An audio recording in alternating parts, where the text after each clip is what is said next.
This is American football, the most popular sport in North America, facing an interesting dilemma. Recent studies in the 21st century have shown that the effects of playing football for many years causes severe problems later in life, including chronic traumatic encephalopathy. The NFL admitted this, and while they have been trying to make the game safer in the last decade, these reforms still do not fix the fundamental problem with the game. High school football participant numbers have gone down quite a bit since 2010, showing that parents are more aware of the impact of football on the brain. Some may even call it a crisis. But the 21st century concussion crisis isn't even close to the largest crisis in the sport's history. For that, we have to jump back to 1905 when the sport came very close to being banned, so much so that we would have never heard of Tom Brady, Barry Sanders, or Jerry Rice. Why, you may ask? Well, to understand exactly, we have to get the full picture. The first football game was played in 1869 between Princeton and Rutgers. It was a mix of soccer and rugby with 25 players on each team. You could not carry the ball, and scoring was achieved by kicking the ball through the opposition's goal. Suffice to say, this game shared almost no resemblance to the modern game. Throughout the early and mid 1870s, the game made some minor changes, but it wasn't until one man, Walter Camp, known as the father of American football in the 1880s, that the game changed to what we see today. He dropped the players on each team from 15 to 11. He introduced the line of scrimmage, downs, and the quarterback position as a whole. Without his rule changes, there is no football as we know it today. But even with Camp's rules, football was a brutal game, with many players getting brutally injured while doing it. Formations like the flying wedge play, where players linked arms and charged at the defense as one mass, were common, earning them the nickname mass plays. These caused absolutely brutal and awful injuries, and the flying wedge play was outlawed in 1894. In the same year, Harvard and Yale played out a game that was so brutal it was dubbed the Hampden Park Bloodbath. In total, 5 players were hospitalized, and the city of New York said that they would have 5 ambulances and 10 police cars at the next Harvard-Yale game. The game was suspended for 2 years. All of this caused many in America to believe that football was not safe for their children to play in. But even they were unprepared for what would happen in the year 1905 on the gridiron. Football injuries that year were nothing short of horrifying. Now, for reference, in previous years, there were around 18 to 19 deaths per year and around 60 to 80 injuries. Quite a lot, but nothing compared to the next year. Sources reported that between 19 and 26 had died on the gridiron in 1905, while other sources cited other numbers. Either way, there were at least 19 fatalities and over 160 injuries. The reaction was absolutely insane to the American public and media. The Chicago Tribune called it a death harvest, while the Cincinnati Commercial Tribune featured an image of a grim reaper standing above the goalposts. Among these 19 or so deaths, at least 16 of them were boys playing high school ball, while the other 3 were college football players. The most infamous of these deaths was Union College's William Moore.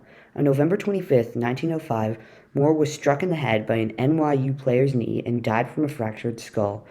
U.S. President Teddy Roosevelt felt that blood on the gridiron had gotten personal, very personal, as his son, Ted Jr., suffered a broken nose during a Harvard vs. Yale football game that year. Teddy Roosevelt had just gotten back from mediating on the Russo-Japanese War, an event that he would win the Nobel Peace Prize for using his method known as big stick diplomacy. He organized a football summit on October 9, 1905, between Harvard President Charles Eliot, Yale President Arthur Twining Hadley, and Princeton President Woodrow Wilson, 3 of the most powerful people in football.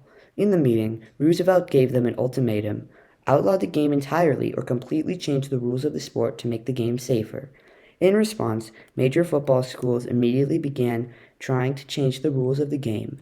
NYU Chancellor Henry McCracken, another major player in football, held a conference with 19 of the top football schools in the country.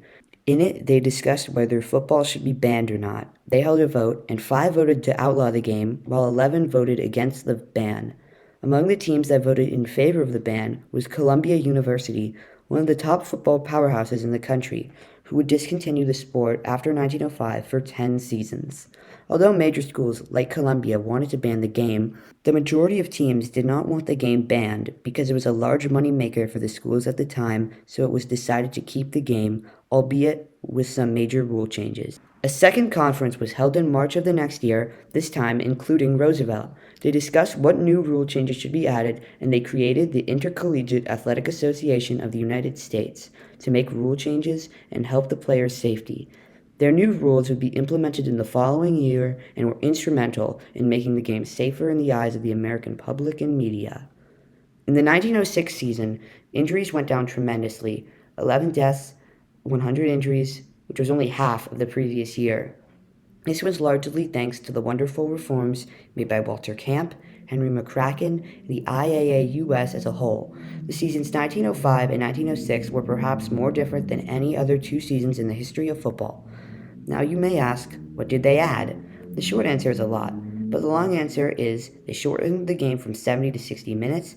Touchdowns were now worth 5 points, while field goals were worth 4. The length of the ball became the neutral zone at the line of scrimmage. It was now 10 yards and 3 downs for a first down instead of 5, and a fourth referee was added. But the biggest change of all in that season, perhaps in the entire history of football, was the legalization of the forward pass. It may be hard to conceptualize just how impactful this was to football, but what it did was make all the players spread out more, causing fewer pylons and players going out for passes. There were some restrictions, though, as you could not throw or catch the ball 5 yards beyond or behind the line of scrimmage. An incompletion meant that you would get a 15-yard penalty. Pretty harsh, so it was no surprise that most teams didn't use the new mechanic often. The major schools, Harvard and Yale, used a very different strategy from the one we see today. The quarterback would throw the ball high in the air, and the other players would surround the receiver, acting as blockers. St. Louis quarterback Bradbury Robinson threw the first forward pass on September 5, 1906, in a game against Carroll College. His coach, Eddie Cochems, is known as the father of the forward pass because he was the first coach to truly recognize the potential of the play, and he used it more than anyone in the first couple years of its existence. Eddie was the only coach in the nation brave enough to throw it more than a couple times a game. The neutral zone also helped to prevent defensive players from going straight into the lineman right when the ball was snapped, thus creating offsides.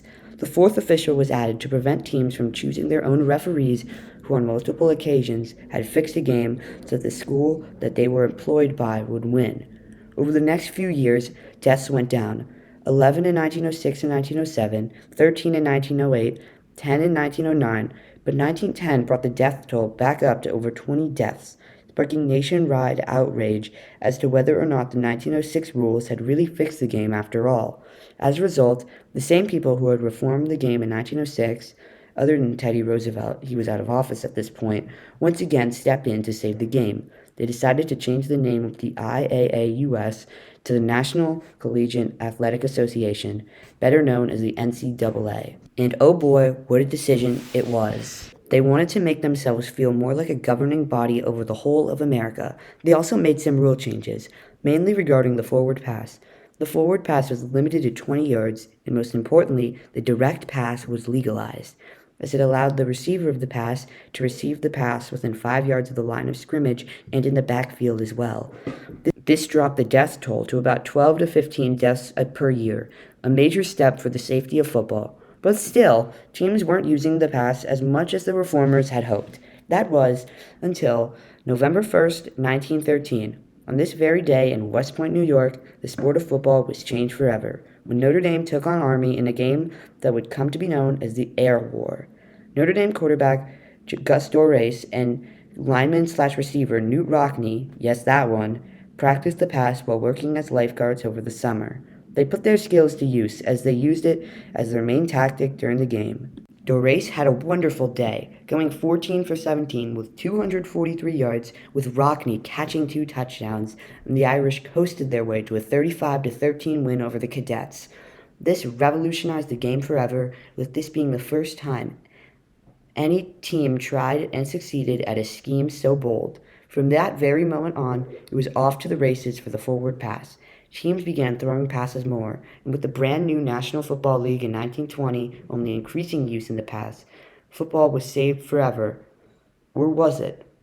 Even today, with so many safety measures as the NFL has made to try to make the game safer, there will always be reforms that will have to be made to make the public feel that football is safe enough.